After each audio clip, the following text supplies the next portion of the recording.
कैलाश मंदिर आज भी पूरी दुनिया का सबसे बड़ा मोनोलिथिक स्ट्रक्चर है। मतलब एक ही पत्थर से बना ये दुनिया का सबसे बड़ा मॉन्यूमेंट है। इसे बनाने के लिए 10 मंजिला इमारत जितना ऊंचा और फुटबॉल ग्राउंड जितने एरिया वाला एक पहाड़ चुना गया और उसे ऊपर से शुरू करके नीचे तक कार्व किया गया। पत्थरों को हटाना तब तक जारी रखा गया जब तक यहाँ केवल ये मंदिर नहीं बच गया। इसे बनाने के लिए करीब 2 लाख टन पत्थर को अलग किया गया था। फिर आखिर कैसे इंसानों ने हैमर और चिजल जैसे मामूली औजारों से इतना विशाल मंदिर कार्व किया? कहीं इसे बनाने में एलियंस का हाथ तो नहीं? और जो 2 लाख टन पत्थर निकाले गए थे, आज तक उसका कोई सबूत क्यों नहीं मिला? इन्हीं सवालों के जवाब आइए जानते हैं इस वीडियो में। महाराष्ट्र के छत्रपति संभाजी नगर से 30 किलोमीटर दूर सिचुएटेड है एलोरा विलेज और यहीं पे बना हुआ है भगवान शिव का महान कैलाश मंदिर। ये जो आप पूरा पहाड़ देख रहे हैं, इसी पहाड़ को कार्व करके मंदिर बनाया गया है। इन इमेजेस से आपको अंदाजा लग जाएगा कि ये मंदिर कितना विशाल है। टेम्पल बिल्डिंग की शुरुआत होती है गोपुरम यानी एंट्रेंस से, फिर आता है नंदी मंडप, सभा मंडप और गर्भगृह। 107 फीट ऊंचा शिखर इसका सबसे ऊंचा पॉइंट है, जो दिखाता है कि कार्विंग से पहले ये पहाड़ कितना ऊंचा था। मंदिर के बेस पे बने एलिफेंट्स को देखकर ऐसा लगता है कि मानो पूरा मंदिर इन्हीं की पीठ पर टिका है। इसी बेस पे कमाल की नक्काशी से महाभारत और रामायण की कथा को भी दर्शाया गया है। सबसे कमाल की बात यह थी कि इसे बनाते वक्त एक भी गलती की बिल्कुल भी गुंजाइश नहीं थी, क्योंकि मेजरमेंट या कार्विंग में जरा सी भी गलती होती तो उस जगह को दोबारा पत्थर जोड़कर सुधारा नहीं जा सकता था।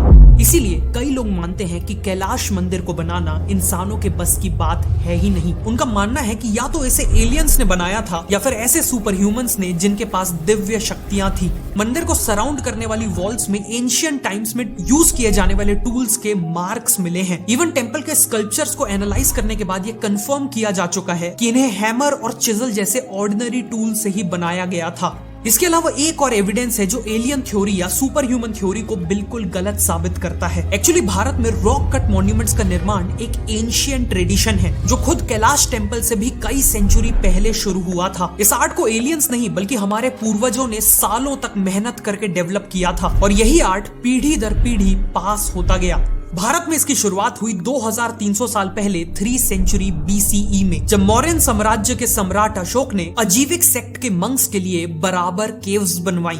ये गुफाएं ग्रेनाइट की चट्टानों को कार्व करके बनाई गई थी। इनकी वॉल्स को शीशे की तरह स्मूथ और शाइनी बनाया गया था, जिस कारण गुफा के छोटे से गेट से थोड़ी सी भी लाइट अंदर आने से पूरी गुफा में उजाला हो जाता था। इसके अलावा ये दीवारें मंत्रों की चांटिंग करते समय एक सराउंड साउंड एक्सपीरियंस देती थी। इसके बाद गुप्ता पीरियड के दौरान 5th सेंचुरी CE से 6th सेंचुरी CE तक मुंबई में एलिफेंटा केव्स का निर्माण हुआ। ये रॉक कट गुफाएं भगवान शिव को डिवोटेड थी।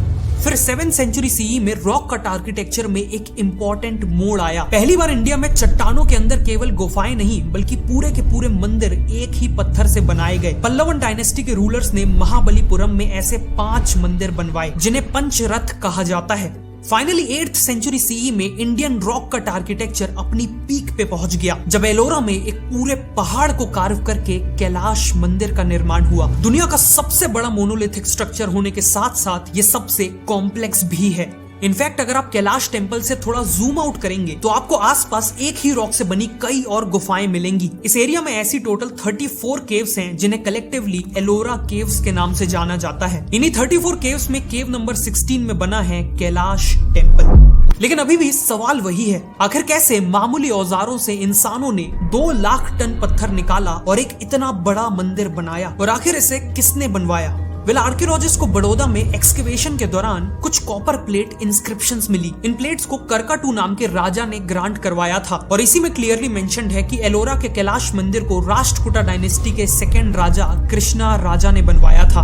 राष्ट्रकूटा एम्पायर एंशिएंट इंडिया के सबसे महान साम्राज्य में से एक था। इस डायनेस्टी के 13 राजाओं ने ईयर 753 से ईयर 982 तक रूल किया था और अपनी पीक में इनका एम्पायर कुछ इस तरह दिखता था। इनके दूसरे नंबर के राजा थे कृष्णा राजा और बड़ौदा की कॉपर प्लेट के अकॉर्डिंग कैलाश टेंपल को इन्हीं ने बनवाया था। इनफैक्ट हरमन गोएट्स नाम के जर्मन आर्कियोलॉजिस्ट ने अपनी थ्योरी में दावा किया था कि कैलाश मंदिर को बनवाने में पूरे 500 साल लगे हैं। उनका भी मानना था कि इतने विशाल मंदिर को कृष्णा राजा के 18 साल के रूल में बनाना पॉसिबल ही नहीं था। ऑल्सो गोएट्स ने जब मंदिर के आर्किटेक्चर और स्कल्पचर्स को डीपली स्टडी किया तो उन्हें वहां टोटल 10 अलग अलग आर्टिस्टिक स्टाइल्स देखने को मिले। फॉर एग्जाम्पल, मंदिर के एंट्रेंस में एक गजलक्ष्मी का पैनल है और इस पैनल का आर्टिस्टिक स्टाइल मंदिर के प्लिंथ में बने एलिफेंट और लायन से बिल्कुल अलग है। लेकिन इससे साबित क्या होता है? ये जो आर्ट स्टाइल्स हैं इन्हें चेंज होने में कई डिकेड्स लगते हैं। इसीलिए गोएट्स के अकॉर्डिंग ये पॉसिबल ही नहीं है कि कृष्णा राजा के 18 साल के रूल में इन 10 के 10 आर्ट स्टाइल्स को मंदिर बनाने में यूज किया गया हो। गोएट्स के अकॉर्डिंग ये 10 आर्ट स्टाइल्स 8th सेंचुरी से लेकर 13th सेंचुरी तक डेवलप हुए हैं और 8 अलग अलग राजाओं के आर्किटेक्चर स्टाइल को रिप्रेजेंट करते हैं।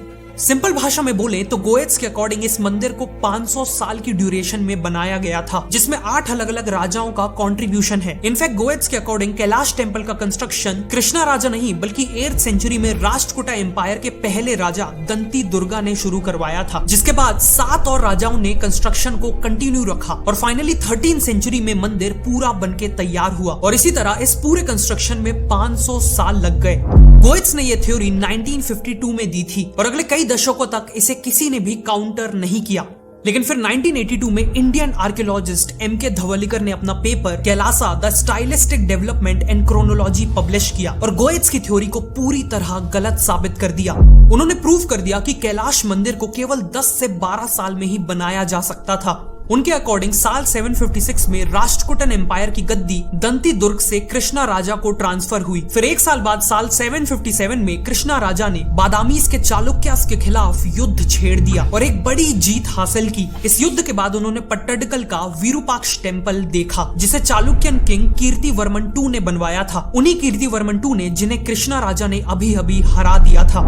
इस टेम्पल ने कृष्णा राजा को इतना इंप्रेस किया कि उन्होंने भी ऐसा ही सिमिलर मंदिर बनाने का ठान लिया। इसीलिए वो विरूपाक्ष टेम्पल बनाने वाले स्कल्पचर्स और आर्किटेक्ट्स को अपने साथ वॉर प्राइजेस की तरह एलोरा ले आए, जिसके बाद इन्हीं चालुक्यन आर्किटेक्ट्स और एलोरा के राष्ट्रकूटन आर्किटेक्ट्स ने मिलकर कैलाश टेम्पल का निर्माण किया। यही कारण है कि एलोरा का कैलाश टेम्पल पट्टडकल के विरूपाक्ष टेम्पल का ऑलमोस्ट एक रेप्लिका है। लेकिन मेन डिफरेंस ये है कि कैलाश टेम्पल एक रॉक कट टेम्पल है और साइज में ऑलमोस्ट डबल है। लेकिन यहाँ एक और इंटरेस्टिंग लेयर है। कृष्णा राजा जिन चालुक्यन आर्टिस्ट को अपने साथ एलोरा ले आए थे वो सभी चालुक्यन नहीं थे। उनमें से कुछ पल्लवन थे जो तमिलनाडु के एरिया के पल्लवन डायनेस्टी को बिलोंग करते थे और चालुक्यन राजा कीर्तिवर्मन उन्हें पट्टडकल ले आए थे जब उन्होंने पल्लवन राजा को हराया था। मतलब कृष्णा राजा ने जाने अनजाने कैलाश टेम्पल को बनाने के लिए पल्लवन, चालुक्यन और राष्ट्रकूटन आर्टिस्ट की टीम बना ली थी।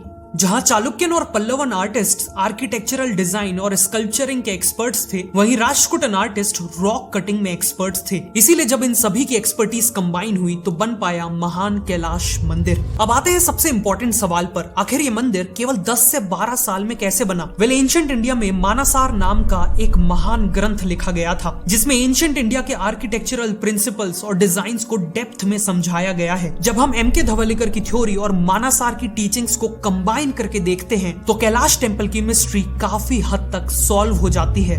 सबसे पहले एंशिएंट आर्किटेक्ट्स, जिन्हें स्थापति कहा जाता था, उन्होंने मंदिर बनाने के लिए एक सूटेबल साइट सिलेक्ट की। उन्होंने एलोरा के विशाल बसाल्ट चट्टानों को एक स्पेशलाइज्ड टूल से स्ट्राइक करके देखा और केवल आवाज सुन के पहचान लिया कि ये रॉक बिना किसी इंटरनल क्रैक्स के कार्विंग के लिए अच्छा है। इसके बाद रॉक के ऊपर ही मंदिर का पूरा ब्लूप्रिंट बनाया गया। कैलाश मंदिर के केस में ये ब्लूप्रिंट विरूपाक्ष टेम्पल से काफी सिमिलर था।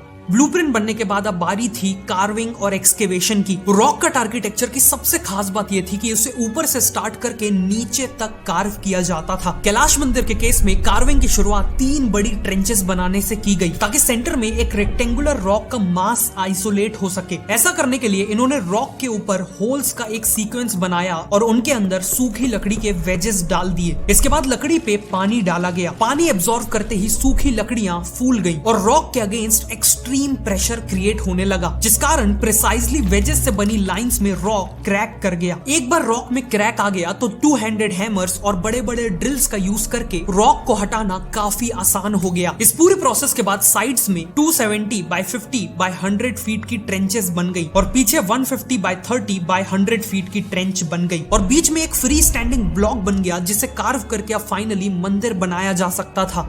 धवलीकर ने एस्टिमेट किया कि इन ट्रेंचेस को बनाने के लिए करीब 20 लाख क्यूबिक फीट रॉक निकाली गई होगी। अगर हम अज्यूम करें कि एक वर्कर दिन का 4 क्यूबिक फीट रॉक निकालता था, जो काफी इजीली पॉसिबल है, इसका मतलब 250 वर्कर मिलके एक दिन में 1000 क्यूबिक फीट रॉक निकाल लेते होंगे। मतलब एक साल में यही लोग 3,65,000 क्यूबिक फीट रॉक निकालते होंगे और 20 लाख क्यूबिक फीट रॉक निकालने में 5.5 साल लगे होंगे।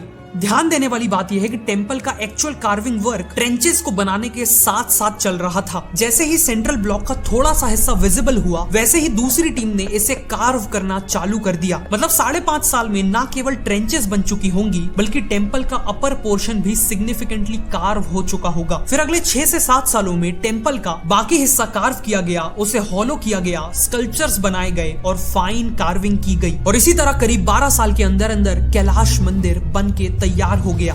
लेकिन एक मिस्ट्री अभी भी बाकी है। आखिर मंदिर को बनाने के लिए जो 2 लाख टन पत्थर निकाला गया था वो कहां गया? लेकिन आज तक इसका कोई सबूत इसलिए नहीं मिला क्योंकि यहाँ से निकाले गए पत्थर काफी छोटे पीसेस में थे और मोस्ट प्रोबेबली ये पिछले 1300 सालों में इरोजन के कारण मिट्टी में कन्वर्ट हो गए होंगे। लेकिन एग्जैक्टली इन पत्थरों के साथ क्या हुआ, इसका कोई भी सटीक एविडेंस नहीं है, इसीलिए ये बात आज भी एक मिस्ट्री है।